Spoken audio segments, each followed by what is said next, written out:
Trading in the zone bye mark Douglas. प्रकरण दुसरे. Trading व्यवसायातील आमिष व धोके. 1994 सालच्या जानेवारी महिन्यात फ्युचर्स मॅगझिनने प्रायोजित केलेल्या शिकागो येथील एका व्यापारी परिषदेत मला भाषणासाठी विचारण्यात आलं. तेथे दुपारच्या जेवणाच्या वेळी मी एका मासिकाच्या संपादकाच्या शेजारी आणि ट्रेडिंग विषयीच्या पुस्तकाच्या एका प्रमुख प्रकाशकाशेजारी बसलो होतो. आम्ही चर्चा करीत होतो की ट्रेडिंगमध्ये फारच कमी लोक यशस्वी का होतात. खरे तर हे अपयशी ठरणारे लोक तसे निपुण असतात. त्यांच्या बौद्धिक क्षमतावर शंका घेण्यास तसा वाव नसतो. संपादकाने मला विचारलं की ह्या घटनेचे संभाव्य स्पष्टीकरण असे असू शकते का की लोक मुळातच चुकीच्या कारणामुळे ट्रेडिंग व्यवसायामध्ये उतरत आहेत. ते ऐकून मी स्तब्ध झालो. एक मात्र खरे की लोक अतिउत्साहाने कोणतीही विशिष्ट योजना न आखता काही वेळा ट्रेडिंग व्यवसायामध्ये उतरतात. परंतु ट्रेडिंगचे खरे आकर्षण अधिक मूलभूत आणि सार्वत्रिक आहे. ट्रेडिंग हा एक असा उपक्रम आहे की जो आपल्याला सर्जनशील अभिव्यक्तीचे वैयक्तिक अमर्याद स्वातंत्र्य प्रदान करतो. अभिव्यक्ती स्वातंत्र्य जे आपल्यापैकी बहुतेकांना नाकारले गेले आहे. संपादकाने मला या गोष्टीचा अर्थ काय असा प्रश्न विचारला. मी समजावून सांगितलं की ट्रेडिंग व्यवसायामध्ये आपण जवळजवळ सर्व नियम बनवतो. याचा अर्थ असा आहे की आपण स्वतःला व्यक्त करण्यासंबंधी फारच कमी निर्बंध किंवा सीमा आहेत. अर्थात फ्लोअर ट्रेडर होण्यासाठी एक्सचेंजचा सदस्य बनणं किंवा तुम्ही ऑफ द फ्लोअर ट्रेडर असाल तर ब्रोकरेज अकाउंट उघडण्यासाठी किमान आर्थिक गरजांची पूर्तता करणं अशा काही औपचारिकता आहेत. पण अन्यथा एकदा का तुम्ही ट्रेडिंग सुरू करण्याच्या परिस्थितीत आलात की तुम्ही ते कसे करतात यासाठी अस्तित्वात असलेल्या शक्यता अक्षरशः अमर्याद असतात. अनेक वर्षापूर्वी मी उपस्थित असलेल्या एका परिसंवादाचे एक उदाहरण मी त्याला दिले. कुणीतरी असा हिशोब केला होता की जर तुम्ही बॉन्ड फ्युचर्स, बॉन्ड ऑप्शन्स आणि कॅश बॉन्ड्स मार्केट्स यांची सांगड घातली तर 8 अब्जहून अधिक संभाव्य कॉम्बिनेशन्स होतील. आता बाजारातील प्रचलित परिस्थिती तुम्ही कशी वाचता आणि हाताळतात यावरती तुम्हाला उपलब्ध असणारे पर्याय आणि संधी यांची संख्या विस्तारत जाते.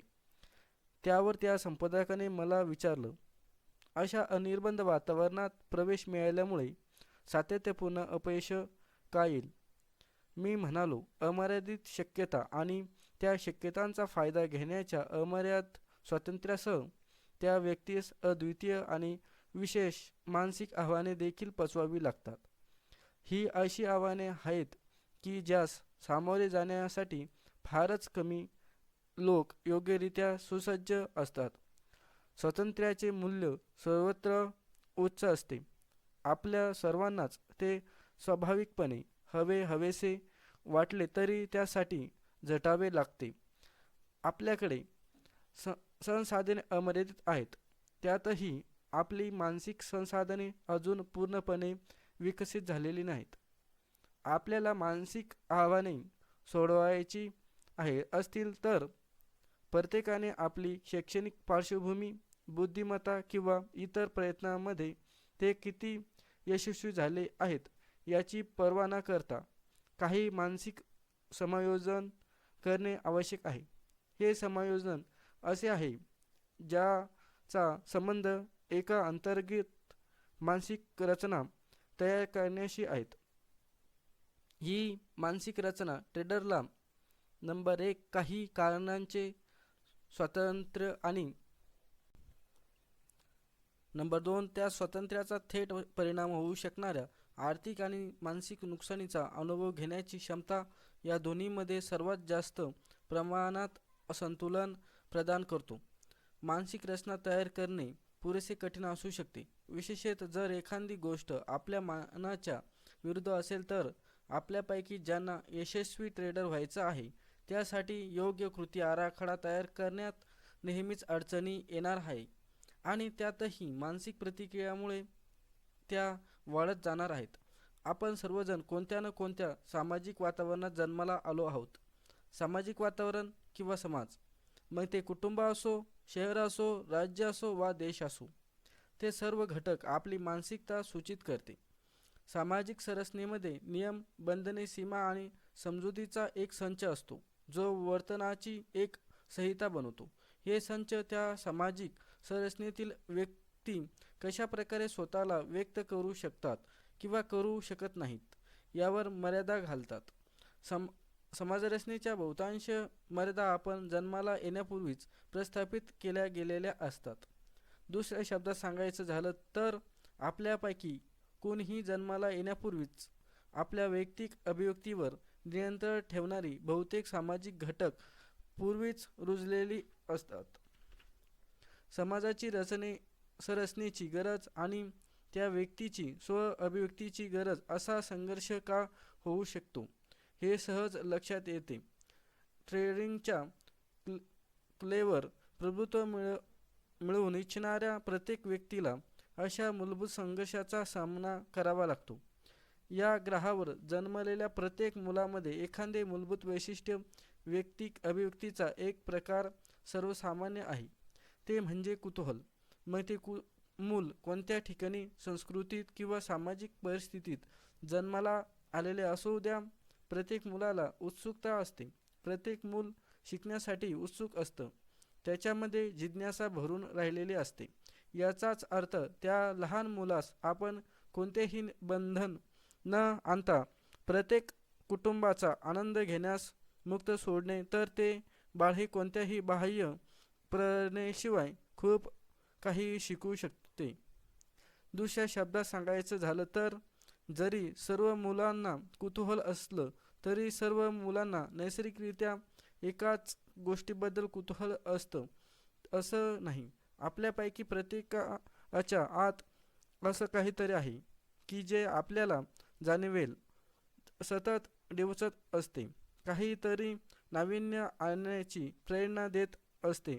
बरोबर आहे ना? नैसर्गिक आकर्षण म्हणजे ज्याबद्दल आपल्याला नैसर्गिक किंवा उत्कट स्वारस्य वाटते. जग वैविध्यपूर्ण आहे आणि ते आपल्यापैकी प्रत्येकाला शिकण्यासाठी आणि अनुभवण्यासाठी खूप काही प्रदान करते. परंतु याचा अर्थ असा नाही की आपल्यापैकी प्रत्येकाला तेथे असलेल्या सर्व गोष्टीबद्दल शिकण्यात किंवा अनुभवण्यात नैसर्गिक किंवा उत्कट रस आहे. आपल्या प्रत्येकामध्ये अशी काही अंतर्गत यंत्रणा आहे जी आपल्याला नैसर्गिकरित्या निवडत बनवते. तुम्ही जर नीट विचार केलात तर तुम्ही अशा अनेक गोष्टीची यादी करू शकाल ज्यात तुम्हाला अजिबात स्वारस्य नाही, ज्या गोष्टीमध्ये तुम्हाला फार वरवर स्वारस्य आहे. अशा गोष्टीची आणखी एक यादी तुम्ही बनवू शकता. सरतेशेवटी तुम्हाला उत्कट स्वारस्य असलेल्या प्रत्येक गोष्टीची यादी तुम्ही करू शकता. अर्थात तुमच्या विशिष्ट आवडीची पातळी वाढली की या याद्या लहान होत जातात. उत्कटता, कमालीची उत्साह नेमका कुठून येतो यावर माझे वैयक्तिक मत असे आहे की आपल्या अस्तित्वाच्या सखोल पातळीवरून त्याची उत्पत्ती होत असावी.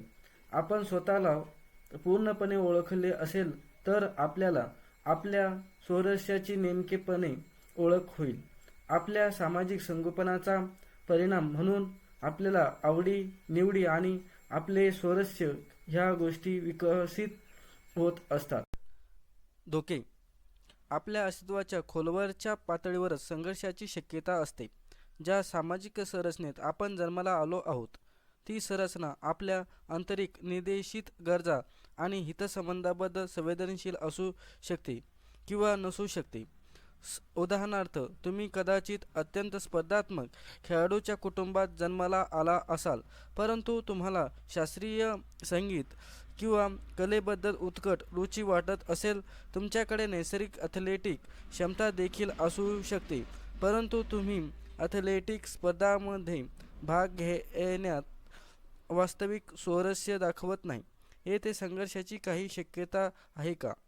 बऱ्याच वेळा लादलेपणातून आपण आपले स्वारस्य घडवतो. हे असे होते कारण आपल्यावरती भोवताल समजरचनेचा पगडा असतो. समस्या अशी आहे की या सगळ्यामध्ये आपण स्वतः कोण आहोत याची ओळख आपण पटवू घेत नाही. पुष्कळ लोक अशा कौटुंबिक आणि सांस्कृतिक वातावरणात वाढतात जेथे त्यांना नीट व्यक्त देखील होता येत नाही. त्यांच्या कृती आणि निर्णय यावरती या सामाजिक, सांस्कृतिक आणि कौटुंबिक गोष्टीचा खोलवर परिणाम होत असतो. समर्थनाचा हा अभाव म्हणजे केवळ प्रोत्साहनाचा अभाव नाही. जेव्हा आपल्या हवे तसे व्यक्त होण्याची संधी नाकारली जाते किंवा नैसर्गिक निवड प्रक्रियेशी सुसंगत नसलेल्या मार्गाने आपल्याला स्वतःला व्यक्त करण्यास भाग पाडले जाते, तेव्हा काय होते? या नैसर्गिक अनुभवामुळे आपल्यामध्ये एक अस्वस्थ निर्माण होते. अपसेट असणे म्हणजे मानसिक असंतुलन होय. पण तोल जाऊन नेमके काय बिघडते? एखादी गोष्ट समतोल साधण्यासाठी प्रथम असमतोल किंवा समान प्रमाणात काहीतरी असणे आवश्यक आहे. आपल्या आंतरिक मानसिक वातावरणामध्ये एक संतुलन असणे आवश्यक असते. दुसऱ्या शब्दात सांगायचं झालं तर आपल्या गरजा आणि इच्छा आपल्या मानसिक वातावरणात निर्माण होतात आणि त्या बाह्य वातावरणात पूर्ण होतात. जर ही दोन्ही वातावरण एकमेकांशी संतुलनामध्ये असतील तर आपण आंतरिक संतुलनाच्या स्थितीत असतो आणि आपल्या समाधानाची किंवा आनंदाची भावना जाणवते. जर हे वातावरण संतुलित नसेल तर आपण असमाधान, राग आणि निराशा अनुभवतो किंवा ज्याला सामान्यत भावनिक वेदना म्हणून संबोधले जाते. आता आपल्याला जे हवे आहे ते न मिळाल्यामुळे किंवा एखाद्या विशिष्ट मार्गाने स्वतःला व्यक्त करण्याचे स्वातंत्र्य नाकारल्यामुळे आपल्याला भावनिक वेदना सहन कराव्या लागणार नाहीत का? माझा वैयक्तिक सिद्धांत असा आहे की गरजा आणि इच्छा या मानसिक पोकळी निर्माण करतात. आपण ज्या विश्वात राहतो त्या विश्वात एखादी पोकळी सहन न करण्याची आपली नैसर्गिक प्रवृत्ती असते. जेव्हा जेव्हा एखादी व्यक्ती जीवनामध्ये एखादी पोकळी अस्तित्वात असते तेव्हा तो ती भरून काढण्यासाठी हालचाल करतो. स्पिनोझा ह्या तत्त्ववेत्याने अनेक शतकापूर्वी असे निरीक्षण केले होते की निसर्ग निर्वांत पोकळीचा तिरस्कार करतो. बाटलीतून हवा बाहेर काढा आणि तुम्ही जीभ आणि ओठ बाटलीच्या तोंडाला चिकटतील, कारण तुम्ही असंतुलन व्हॅक्यूम निर्माण केले आहेत जे आता भरणे आवश्यक आहे. गरज ही सर्व शोधण्याची जननी आहे. या उक्तीमागची गतिशीलता काय आहे? एखाद्या गरजेमुळे एक मानसिक पोकळी निर्माण होते. ही पोकळी भरून काढण्यासाठीच आपण प्रयत्नशील राहतो. एखादा का आपण एखादी गरज किंवा इच्छा अधोरेखित केली की आपण बाह्य वातावरणातील घटक आपल्या आंतरिक घटकांबरोबर जुळवून ही इच्छेची पोकळी भरून काढण्याची पुढाकार घेतो. जर आपल्याला या गरजांच्या किंवा इच्छेच्या वस्तूचा पाठपुरावा करायची संधी नाकारली गेली तर अक्षरशः असे वाटते की आपण परिपूर्ण नाही आहोत किंवा आपल्यामध्ये काहीतरी कमी आहे जे आपल्याला असंतुलन किंवा भावनिक वेदनांच्या स्थिती ठेवते आहे. एखादी पोकळी निर्माण झाली की मनाला ही पोकळीचा तिटकारा येतो का? एखाद्या मुलापासून त्याचे खेळणे पूर्ण झाले नसताना हातामधून खेळणे काढून घ्या. त्या मुलाला जी वेदना होते अगदी तीच वेदना आपण आपल्या इच्छा अपूर्ण राहिल्याने अनुभवत असतो. आपण 18 वर्षाचे होईपर्यंत या पृथ्वीवर सुमारे 6570 दिवस राहिलेलो आहोत. सरासरी सामान्य मुलास वा व्यक्तीस दररोज किती वेळा खालील विधाने ऐकू येतात? नाही, तू असं करू शकत नाहीस, तुम्ही तसं करू शकत नाही, तुला हे असंच करावं लागेल, आता नाही, मला त्याबद्दल विचार करू दे, तुला कळेपर्यंत जरा थांब, तुला हे करता येणार नाही, तुम्ही हे करू शकता असं तुम्हाला का वाटतं, तुला ते करावायचं लागेल, तुझ्याकडे दुसरा पर्याय नाही. हे काही मार्ग आहेत ज्याद्वारे आपण मोठे होत असताना आपल्याला वैयक्तिक अभिव्यक्ती नाकारली जाते. जरी आपण अशी विधाने दिवसातून एका किंवा दोनदाच ऐकली तरीसुद्धा आपण प्रौढावस्थेत हो पोहोचेपर्यंत अनेक हजार नाकारामध्ये त्याचे रूपांतर झालेले असते. नाकारलेल्या आणि अपूर्ण राहिलेल्या या सर्व आवेगाचे काय होते? ते आपल्या आतून निघून जातात का? या आवेगामध्ये कोणत्या ना कोणत्या प्रकारे समेट झाला की किंवा इतर कुणीतरी आपले मानसिक वातावरण पुन्हा संतुलित करण्यासाठी काहीतरी केले तर शमून जातात. कशामुळे आपले मानसिक वातावरण पुन्हा संतुलित होऊ शकते? तर त्यासाठी अनेक तंत्रे आहेत. सर्वात नैसर्गिक, विशेषत मुलांसाठी फक्त रडणे हे एक तंत्र आहे.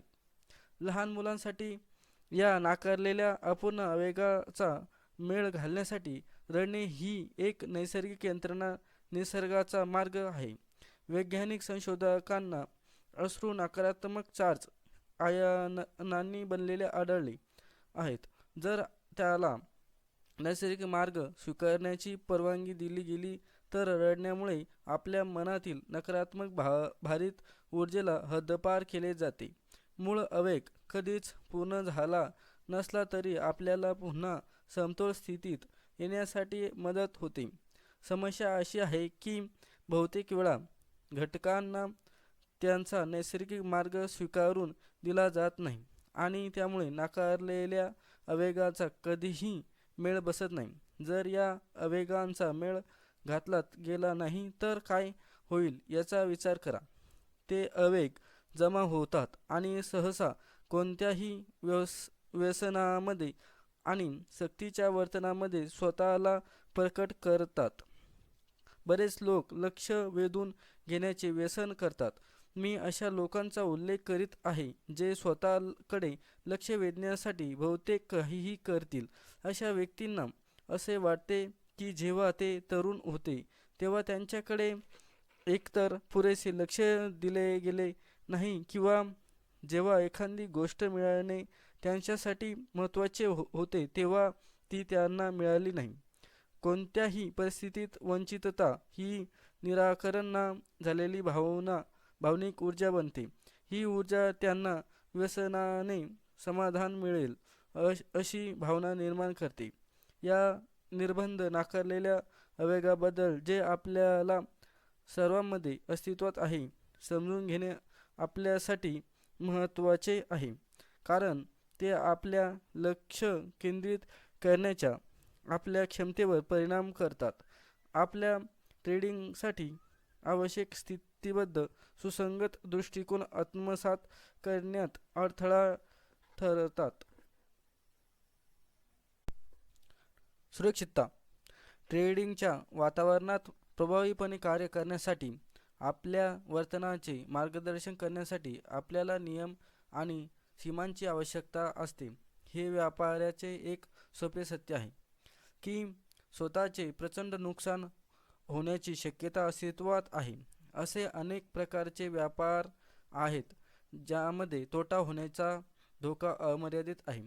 स्वतःचे नुकसान होण्याची शक्यता टाळण्यासाठी आपल्याला विशिष्ट मानसिकता शिस्तच्या रूपात एक अंतर्गत मानसिक रचना तयार करणे आवश्यक आहे. यासाठी एक दृष्टिकोन केल्याने आपण नेहमीच आपल्या स्वतःच्या हितासाठी कार्य करू शकू.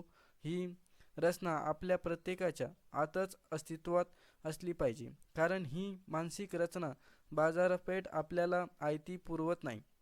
बाजार हा सतत गतिमान असलेल्या प्रवाहासारखा आहे. तो कधी सुरू होत नाही किंवा थांबतही नाही. बाजारपेठ बंद असल्यास तरी गुंतवणूक मालमत्तावर परिणाम करणारे घटक कार्यरत असतात. कोणत्याही दिवशी ओपनिंग किंमत आदल्या दिवशी बंद झालेल्या किमतीइतकीच असली पाहिजे असा कोणताही नियम नाही. अगदी जुगाराच्या खेळामध्येही अंतर्भूत रचना असतात ज्यामुळे ते ट्रेडिंगपेक्षा खूप वेगळे असतात आणि खूप कमी धोकादायक बनतात. उदाहरणार्थ, जर आपण ब्लॅक जॅक खेळण्याचा निर्णय घेतला तर सर्वात आधी आपण किती पेन्स लावणार आहोत किंवा धोका पत्करणार आहोत हे ठरवणे लागते. खेळाच्या नियमानुसार आपल्याला ही निवड करण्यास भाग पाडले जाते. तुम्ही निवड केलेली नाही तर तुम्हाला खेळायला मिळत नाही. ट्रेडिंगमध्ये कोणीही स्वतः वगळता तुम्हाला किती धोका पत्करावा लागणार आहे हे सांगणार नाही. खरं तर तुमच्यासमोर बाजाराच्या रूपाने एक अमर्यादित शक्यतांचा खेळ आहे, जेथे अक्षरशः कोणत्याही क्षणी काहीही होऊ शकते. केवळ सातत्यपूर्ण विजेतेच ट्रेडिंग करण्याच्या आधीच त्याचा धोका परिभाषित करू शकतात. सर्व जुगार खेळामध्ये सुरुवात, मध आणि शेवट निर्देशित केले गेले आहेत. या खेळाचा परिणाम तो खेळ निश्चित करणाऱ्या घटकांच्या अनुक्रमावर आधारित आहे. एकदा का तुम्ही ठरवलं की तुम्ही खेळ सहभागी होणार आहात, तेव्हा तुम्ही तुमचं मन बदलू शकत नाही. ट्रेडिंगच्या बाबतीत ते खरे नाही. ट्रेडिंगच्या खेळामध्ये किमती सतत बदलत असतात. जोपर्यंत आपण ते ठरवत नाही तोपर्यंत हा खेळ सुरू होत नाही. हा खेळ आपल्याला पाहिजे तितक्या दिवस टिकवता येतो. ट्रेडिंगला औपचारिक शेवट नसतो. बाजार तुम्हाला ट्रेडिंगमधून कधीही बाहेर काढणार नाही. जोपर्यंत तुमच्या हाती ट्रेडिंगसाठी योग्य ती मानसिक रचना नसेल तेव्हा तुम्ही निश्चितच पराभूत व्हाल. ट्रेडिंगच्या अनेक विरोधाभासापैकी एक म्हणजे ते एकाच वेळी आपल्याला उपहार आणि शिक्षा दोन्ही प्रदान करते. उपहार असा की कदाचित आपल्या आयुष्यात प्रथमच आपण करत असलेल्या प्रत्येक गोष्टीवर आपले पूर्णपणे नियंत्रण असते अशी भावना मिळते. शाप असा आहे की आपल्या वर्तनाचे मार्गदर्शन करण्यासाठी किंवा संरचनेसाठी कोणतीही बाह्य नियम किंवा सीमा नाहीत. ट्रेडिंगच्या या अमर्यादित विश्वामध्ये आपण काही प्रमाणात संयमाने आणि आत्मनियंत्रणाने कार्य करणे आवश्यक आहे. आपल्याला काही प्रमाणात सातत्यपूर्ण यश मिळवायचे असेल तर आपल्याला वर्तनाला मार्गदर्शन करण्यासाठी आपल्याला जी रचना हवी आहे ती तुमच्या मनात निर्माण झाली पाहिजे. ती रचना मुक्त इच्छेची एक जाणीवपूर्वक कृती म्हणून निर्माण झाली पाहिजे. कारण इथूनच अनेक समस्या सुरू होतात. समस्या: नियम तयार करण्याची अनिच्छा. मला अद्याप ट्रेडिंगमध्ये रस नसलेल्या अशा एखाद्या व्यक्तीचा सामना करावा लागला नाही ज्याने नियमाचा एक संच तयार करण्याच्या कल्पनेचा प्रतिकार केला नाही. सुरुवातीस लोकांना नियमाच्या चौकटीमध्ये राहणे जड जाते. एकीकडे नियमांना अर्थ असते हे आपण मान्य करतो आणि ते नियम पालन करण्याची किंवा बनवण्याची आपली मुळीच इच्छा नसते. हा प्रतिकार तीव्र असू शकतो आणि त्याला तार्किक स्रोत आहे. आमच्या मनातील बहुतेक रचना आमच्या सामाजिक संगोपनाचा परिणाम म्हणून आणि इतर लोकांनी केलेल्या निवडीवर आधारित असतात.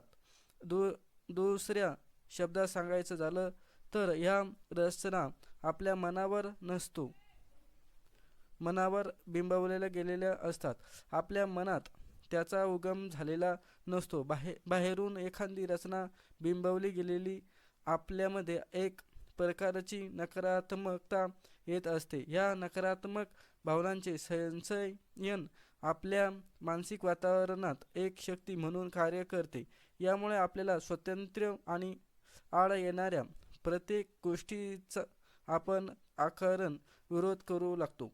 दुसऱ्या शब्दात सांगायचं झालं तर आपण पहिल्यांदा ट्रेडिंगकडे आकर्षित होण्याचं कारण म्हणजे सर्जनशील अभिव्यक्तीची अमर्याद स्वातंत्र्य आपल्याला मिळालेली आहे याची भावना. हेच कारण आहे की आपल्या वर्तनाला योग्य मार्गदर्शन करू शकतील असे नियम आणि सीमा निर्माण करण्यास आपल्याला नैसर्गिक विरोध वाटतो.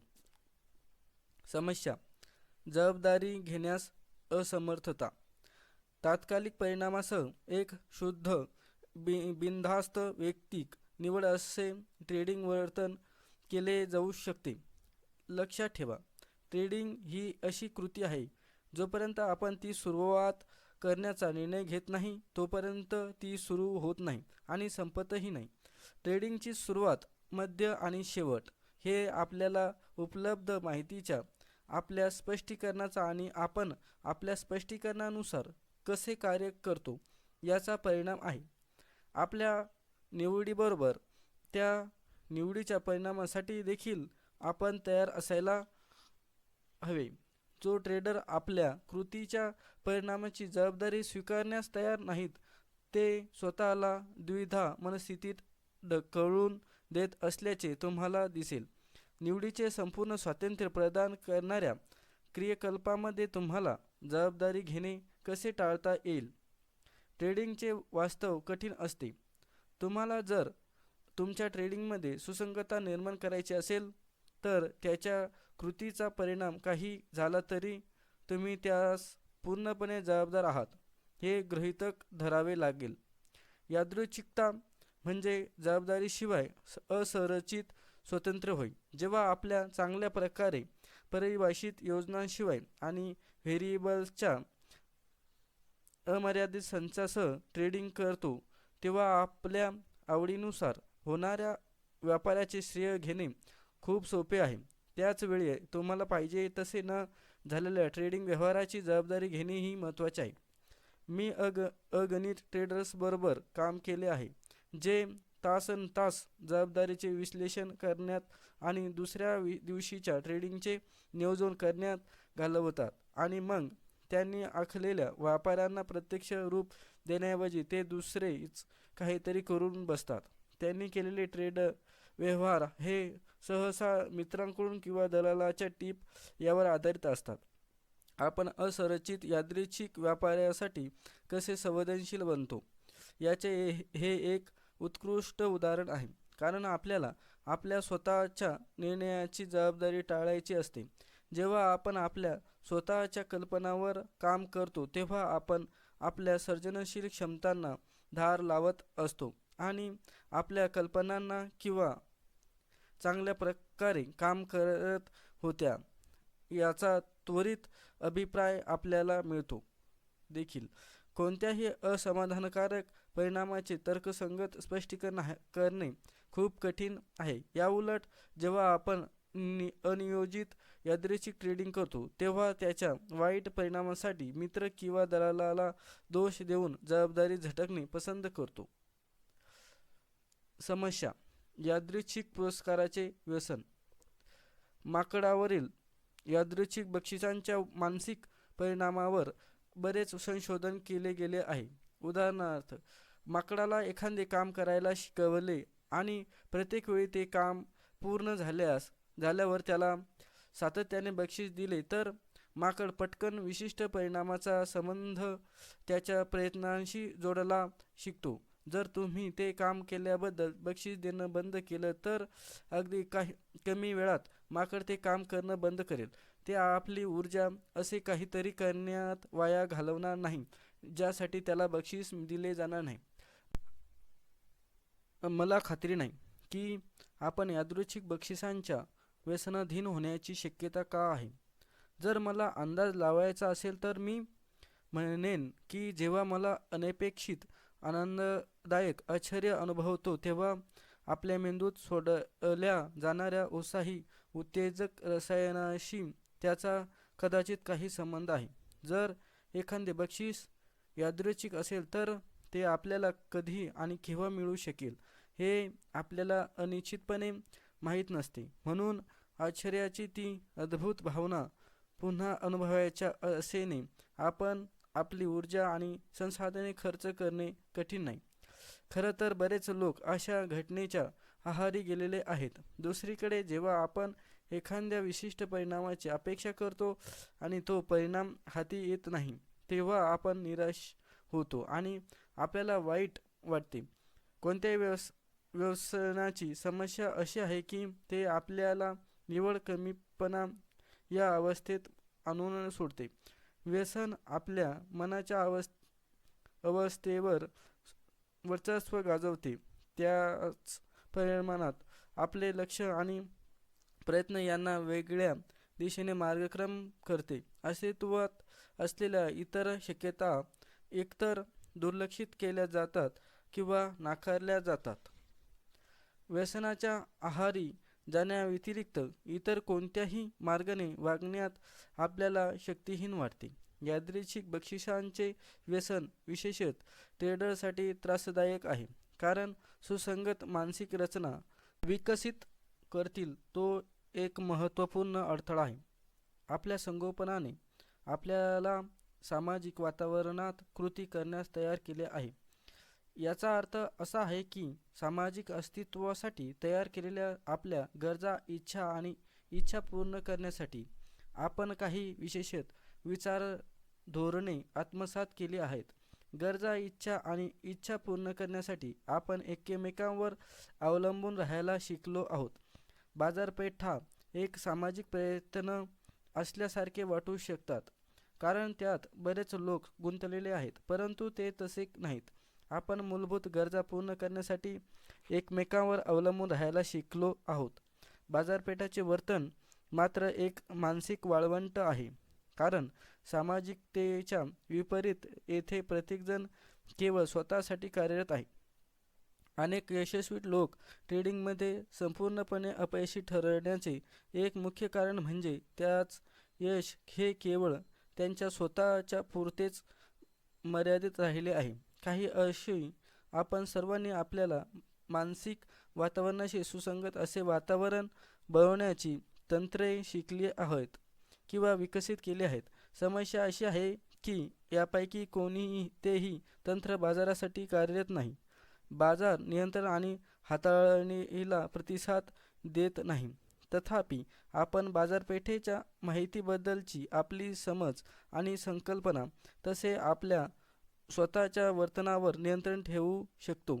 यशस्वी ट्रेडर आपल्या सभोवतालच्या परिसरावर नियंत्रण ठेवण्याऐवजी गोष्टी कशा असल्या पाहिजे या आपल्या कल्पनेशी ते जुळवून घेतात. यातूनच आपण स्वतःवर नियंत्रण ठेवण्यास शिकू शकतो. मग आपण शक्य तितक्या वस्तुनिष्ठ दृष्टिकोनातून माहिती समजून घेऊ शकतो आणि आपल्या योग्य मानसिक वातावरणाची रचना करू शकतो, जेणेकरून आपण नेहमीच आपल्या स्वतःच्या हिताच्या दृष्टीने वागू शकू.